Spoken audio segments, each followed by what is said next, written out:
আজানের সময় আকাশের দিকে তাকে একটি দোয়া পড়েন, আপনার সব দোয়া কবুল হবে। আল্লাহর কসম করে বলছি, আল্লাহর কসম করে বলছি, পরীক্ষিত আমল এগুলো শেয়ার করে দিবা। তুমি আমল না করেও সওয়াব পাবা তোমার একটা শেয়ারে। এটি যদি শুনে অন্য কেউ আমল করে তুমি আর সওয়াব পেয়ে যাবা।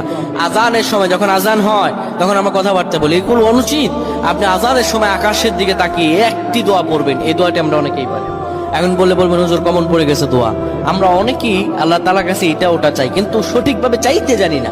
সঠিকভাবে কোনো ব্যক্তি যদি চায় আমার আল্লাহ তাকে দয়া করবেন। আল্লাহ বলেন বান্দা উদউনি আস্তাজিব লাকুম, আমার কাছে চাও আমি আল্লাহ সব দিয়ে দিব। সুবহানাল্লাহ।